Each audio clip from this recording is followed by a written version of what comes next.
كتاب الله أحيانا وبالتوحيد أوصانا ففي قرآننا نور يضيء ظلام دنيانا. الحمد لله والصلاة والسلام على نبينا محمد وعلى آله وأصحابه ومن تبعهم بإحسان إلى يوم الدين. وعشركي بقولي سقاشن سقالات قيبتي أفراد سؤالها يتجوابها برنامجكيني barbaarinta ubadka waxaynu insha allahu tacaala maanta ka jawaabi doonaa laba su-aalood. koowaad waxa weeye kayfa yatafawaqu ibnuk, macnaha ilmahaagu siduu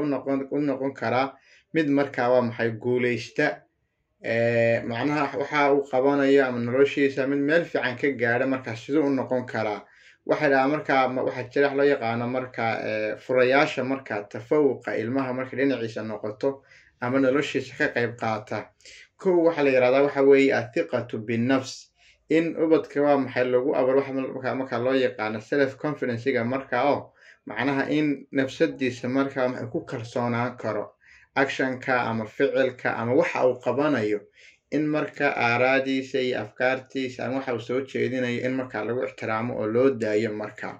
taasa markaa waa maxay sifooyinka ka mid a ubadku ay u noqon karaan kuwa mutafawiqiina. markaa ta kale waxa weeye baa layaa tashjiicu wathanaa, waxyaabaha in ubadkii waa maxay la dhiirigeliyo markaa oo markaa la ammaano. waxaa ka qayb qaadanaya baa layaa taas macnaha in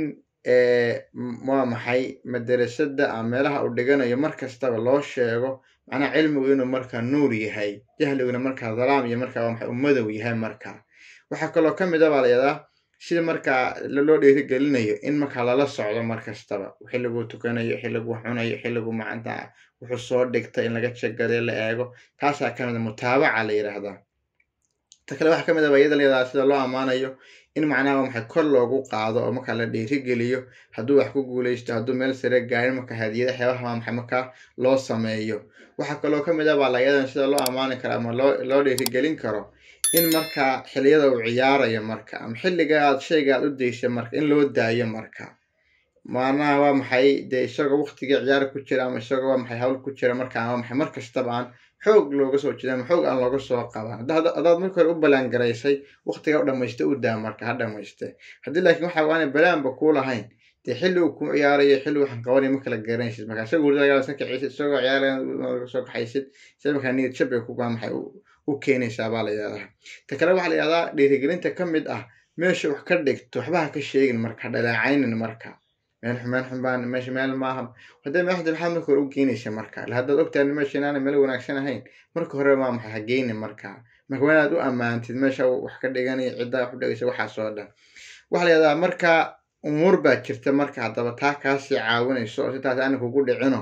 kow waxaa la yidhahdaa markastaba xiwaar la samey, conversation la samey, wuxuu soo dhigtay, wuxuu qabto, wuxuu soo dhigto, madrasada siduu arko, iskuulka siduu yahay, macadka siduu arko, jaamacadda siduu arko, waxaas oo ka waraysan. ta kale waxaa la yidhahdaa marka isagana taa waxaa kaasii caawinaysa baa la yidhahdaa inaha mustawihiisa marka meeshuu marayo, galaaska qofkana halku ka jira, leefalkeebuu galaaska kaga jira, kaalinteebuu galaaska ilmaha kaga jira baa iyadana ogaanaysaa. ta kale waxaad ogaanaysaa baa la yidhahdaa iyadana macnaha resultska marka natiijooyinka marka la gaadho waxyaabahaas oo dhan dee intuu keenaad marka ogaanaysaa. ta kale waxa iyadana waxaa la marka iyadana aad samaynaysaa si mataqaanaa adiga xeerkeedii dhexeeya macallimiinta dadka xudhiga u wanaagsanaado. waxaa ka mid a baa iyadana waxaad wanaajinaysaa markastaba xilli markastoo lagu yeedho ijaabada ama maamulka ay soo diraan ama macallinku saaan uu ku yeedho oo inaad markaa ajiibtid. haddii la maanta waalidinta loo baahan yahay in markaa la tago oo macallimiintu waxay soo jeedeen markaa lala eego la dhageysto markaa oo la isla eego si markaa ubadka meesha aan uga bixin. waxyaabaha hadda ugu badan jira waxa ka mid a ubadka aanay waa maxay bulshada meel aan uga meeldhalin waxa ka mid a waalidkii iyo ilmihii iyo macallinka warba isuma hayaan. waa saddex waxay kala yihiin dowladood markaa. taasaa keenaysa guushii meesha waa maxay ka baxdo oo qalniga boogistaba sidoo ka dhan gudubka hadda meel iskaga tuuro. qodobkaasi waa sida ku noqon kara mid markaa guuleysta. labada qodob baa waxa la yidhahdaa markaa asal u ah. ka ku xiga waxa weeye baa la kayfa tajcal ibnaka mubdica, sidee ilmahaaga uga dhigi kartaa mid markaa waa maxay wax soo kordhiya. qodobkaasi waxaa laga yaabaa marka la maqlo dee inay aada u adkaato oo Soomaaliya jooga sidoo wuxuu keeni karaa, sidoo wax cusub keeni karaa. waayo waxaa la yidhahdaa qofka inuu wax soo kordhiyo laba shay baa asal u ah. kow waxa asal u ah baa la yidhahdaa istintaaj, macnaha inuu qof wax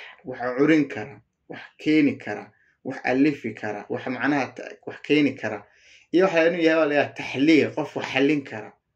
haddii marka wax dhacaan ama haddii wax si noqdaan ama haddii shay soo kordho shayga marka wax analysis ku samayn kara marka waa sida qofka labada marka laga helo waa la yiraahdaa qofkaas macnaha qof macnaha mubdic noqon kara soo kordhin kara noqon kara marka de inaga marka wadamada kale marka eegtid hadda imanka wadamada khaliijka oo kale ba waxay sameeyeen majallad yar bay sameeyeen ama wargeys waxa marka waladi bay sameeyeen marka waladi majallada yari su'aalo badan bay marka maxay kaga jawaabayaan intaan u gaadhin inaga mujtamacana Soomaali marka la eego qofku wuxuu isweydiinayaa maxaa ilmihii macallinkii sahan macallinkii ku xiran tahay iyo iskuulka meesha uu dhiganayo macallinkii wuxuu cunabu la ayahay leey marka wuxuu soo saaraa leey qof ilmo isaguna creativity and productivity loo fakarayo oo wax badan ka fakarayo in adduunka wax la qaybsado si saa u fakar soo saaraa leey waxa leey ninkii meesha iska lahaana meesha ganacsi uu ka dhigay la oranaya oo isna lacag meesha ka sameynaya macallinkii waxa leeyahay iskuulkana uu jooga kaana uu tagay habeenkana kaas uu tagaya marka wixii isna waa maxay wax ka gaarsiin ilmihiina isna waa maxay wuxuu leeyahay meesha iska fadhiiso adigu ismoojo si aan la odan heer waa absent attendance ma soo qaataa buu oranaya meesha waan tagaa oo madaxa ma soo yeedsaabo ku oranaya madaxa ma soo yeedsaabo marka it means waa maxay waa macnaha waa meel dhan macnaha waa hadhow markuu waalidkiina waa maxay meel faasna maxay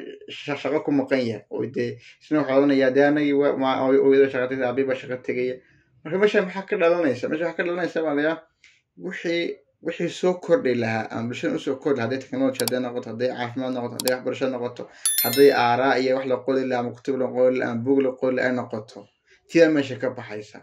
taasoo waxay keenaysaa marka qofka Soomaaliga jooga waxbarashadiisa in marka wadanka laga keeno caafimaadkiisa in wadanka laga keeno in meel kasta wax wadanka ka fiirso wax kasta wadankeena dawladda ka yimaada wax kasta wadanka Soomaaliga isticmaalayo wax dawladda ka wada yimaada way حتى بوغير قف لو دغيان wax yar waxsan xataa wax yar yeelana meel kala marka waxa laga keenaya macnaha wax qof wadan wax dad wax abuuray axsoo kana meeshii ma jiraan marka ma jira daar baan ku noqonaynaa waladii baa la yaab marka Sacuudiga iyo qoryaha marka sameeyay marka waxay isweydiiyeen bal hadda sidee marka waxay isweydiiyeen waxyaabahan Kenya dhibaatooyinka ilmaha ka hortaagan in mabdic noqdo iyo waxyaabaha jira marka waxay yiraahdeen madrasada markii ilmaha loo dooriyo ama iskuulka markii loo dooriyo waalidku waa inay isweydiiyaan bay dhahaan macnaha mid daatu hadaaf farta meesha ilmaha geynaysa hadaafteedu waa maxay rabtaa dad noocayn soo saartay rabtaa taas inay isweydiiyaan baa la yiraahdaa waxa kale marka isweydiiyaan baa la yiraahdaa macnaha dadkan waa maxay meesha dhigaya ama talaan dadka background education code qof meesha haysta ugu sarreeya marka meesha ugu sarreeya wuxuu soo dhigtay isagu waxa uu ka yimid wax ku soo bartay aqoonta ka gaarsan tahay macallinkan u dhigay ilmaha macallinkan macnaha qof ilmaha ku soo kordhin karaya ma yahay qof ilmaha potential kana yaa wadan ku jira soo bixin karaya ma yahay taasa marka muhiim laakiin Soomaalidu maxay dhahaan laba qaawin isma qaado hadii macallinkiiba waa maxay ilmihi inta waxbaan ku soo kordhin muxuu sheegayaa waxbaan ku soo kordhin maayo way jidaan gacmo daalis bay noqonaysaa marka taan in la eego baa la yiraahdaa way waxay kale isweydiiyeen ka mujtamac islaam waxay dhahaan islaam nahay maxaa hoos nooga dhigay wadamada kale waxay dhahaan hoos waxay nooga dhigay bay dhahaan qillatul wacyi thaqaaf bayna al-aaba'i wal ummahat waxay dhahaan inaga hoos waxay nooga dhigay islaamaan bay dhahaan waxa way thaqaafada ama ilbaxnimadii ka dhaxaysay ubadka iyo waalidka ayaa marka waa maxay qilla iyo macna wacyiga waa yar bay dhahaan wacyi thaqaaf ayaa marka waxay aad hooseeya bay dhahaan dadkii waa maxay baraarugii bulshada waxbarashada heerka la gaari halkii la mari lahaa wacigooda madda waa iska hooseeyaa dadka hadda aynu sheegno macna noloshiiba waxay noloshiiba maxay halgan kula jira meesha aan lahaayeen waxay seexan lahaayeen qof halgan kula jira thaqaafi ilbaxnimo waxay maartay hoos waa maxay marka ma gaarayo ta kale waxay dhahan iyadana fikirkeeda meesha uu ka maqan yahay هذا ما أنت قفك ود ملك لا تشوف صار هذا الفكر كيسوعد بأسرة إنه المعاشي مقول شيء أنت من شري هيبة هذا حضرتك سأل من أقل لما يقول شيء أنت من شري أسكول كذي تلاقوا كورني وان شقية وان تجايو المشي أنت بتشوف مقول شقينا أيوه وحلوت ديارنا يا إنه يسوي العقد عدد كبر حين كرم حدو إنه وح سرقوا وربنا برتها دوتو العقد بدنا كوكا عيسى وحلالي مكان شيء أنت من شري قاعد أي أسكول وصل كذا شقية سالي marka isaga shaqaysanaya lacag yar buu dhiganayaa hal jaamacadda almost half uu sii haystaaba marka taasna waa maxay taasay ku xiran tahay ta kale waxay dhahaan inaga waxayna saameeyay bay dhaheen cadam al-istiqlaal al-awdaac siyaasiya waxay dhahaan macnaha waxaan siyaasadan iyo dadkana waxay dhaheen macnaha maxay siyaasadan marka aan maxay dhahaan fadhiyin ama aan deganeen way waana qodobka aan u weesleeyo wata ugu weyn ee marka hoos u dhigtay marka macnaha meel dad maxay dawladda hal mar dhismaysa haddana dad cusub imanayaan haddana 3 sano 4 sano ka bacdi haddana tegay haddana kuwa kale cusub imanayaan macnaha iyada waxbarashada waa maxay aan dhaqaaqin waxbarashadii ma curriculumkii waxbarashada raaci aan la fariisinin caafimaadka haday noqoto dadka aan la fariisinin haday deegaankii waxba ma yadii macnaha aan dhamaystirnayn marka waxay taasina waxay kamid tahay waxyaabaha dadka inay wax soo kordhiyaan ka hortaagan تكليدنا واحد ما حكم إذا بيدهن قلة المرشدين والمربين عوامل واحد dadkan wax barbaadinaya ama dadkan wax dhigaya ama dadkan wax macnaha maxay wax dadka u dhigaya iyaga wacigooda yarba ama iyaga aqoontooda ama xirfadooda ama waxna gudbinayaan ay aad u hooseysa bay dhaheen marka ilaa 4 qodob bay sheegeeno wana 4 qodob xaqiiqi oo taaga in waciga waalidka iyo waxbarashada iyo wadka aad u hooseeyo in dadka fikirkoodii islaamka inay ugu fakar lahaayeen islaamka ku soo kordhin lahaayeen islaamka inay kor u qaadi lahaayeen fikirkaas aanu jirinba iyo waa maxay siyaasadahan iyaguna maxay stability iyaguna aan fadhiyin wadamada dadka meelo dagaal ka jiraan meelo waa maxay dadkii gaajo maxay iska hayso meelo dadkii waxbarashada wixii oo dhan bad aan maxay meel u gaarsiisanayn saa u sii weyn iyo maxay dadka wax dhigayo oo iyaguna waxbarasho ku filan wax dadka kale ay deeqsiyeen aan haynin marka waxyaabahaas waxay marka ay aad maxay marka uga warameen marka inaha marka laga yimaado waxaynu marka aynu ku soo koobaynaa waxa weeye dhinaca markay noqoto ilmaha inuu aad u fakeraan in waxyaabo badan oo maxay inay marka la yimaadaan waxyaabaha inaga caawin karay inagoo laga yaabo in systemkeenu aad iska hooseeyo inagoo laga yaabo barashada iska hooseyso haddana xilligan hadda la haysto inagoo waxyaabo badan oo maxay qofku aynu kaashanayno waxay naga caawin karaa baa la yiraahdaa mar kastaba in uu yaraan waalidku cidda wax u dhigaysa adduunyada waxa ma lacag badan wala iska hada laakiin cidda wax u dhigaysa in markasta waa maxay waalidku ay ka warhayaan ay maxay si fiican marka waxa la marka waa maxay ay ula socdaan marka